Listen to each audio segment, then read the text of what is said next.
Luis, welcome to our offices here in Washington at NCBA CLUSA. Thank you for the invitation, Amy. It's great having you as always.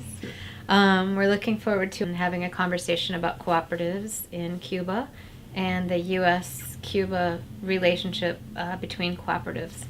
So along those lines, I wanted to ask you about the role of cooperatives in the Cuban economy right now. Can you talk a little bit about that?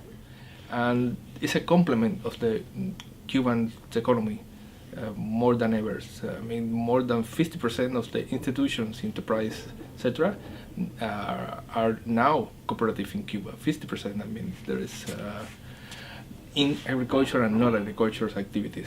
So my understanding is in 2011, the Cuban government changed the law to allow these non-agricultural cooperatives to form.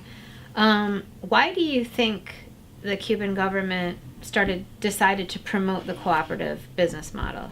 There is a lot of activities that the government realized that it's better in these schedules, I mean, to complement the main activities, the main sectors of industry and agriculture and others, from another way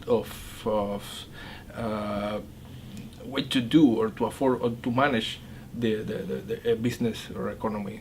And in this point, public's enterprise are for sure making their goals for the Cuban economy, but the cooperative are a good complement for that goals of the national structures in the economy specifically. So there is a lot of service that are now responsible of cooperative. So you're the president of CENIAS, which is the first non-agricultural cooperative that was formed in Cuba. Can you talk a little bit about CENIAS, how you formed and what it's like now? Okay, the idea is that CENIAS are supporting the economists and accountant of many firms in Cuba. And in 2012, we two founders have the idea to propose to the government as an initiative. Remember, cooperative in Cuba can make from induced idea or initiative of employers or natural persons. So the point is that CENIAS is contributing to that economical control for firms and other non-farm cooperative in Cuba. So when you started, you were 3 people, because that was 3 people required to form a cooperative in Cuba, right? And now you're 250 and counting.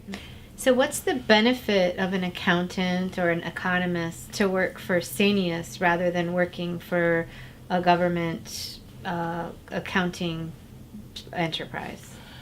Our members, Amy, are very motivated according to the results of the cooperative because their own activities. For the first time, people recognize the contribution they are doing to the entity, or even first of all for themselves.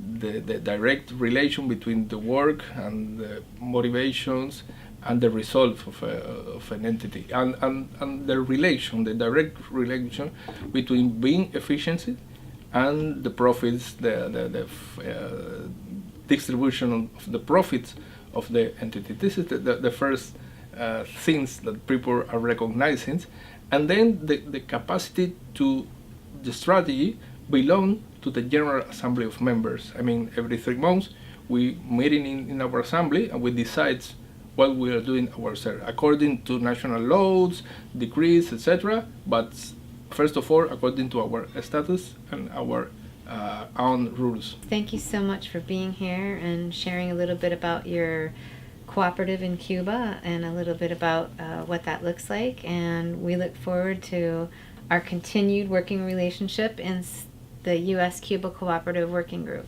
Thank you for inviting us in not representation of Cuban cooperatives, but as part of them. NCBA has good works in the last 3 years for all the efforts to visualize the possibility between the relation between U.S. and Cuban cooperative.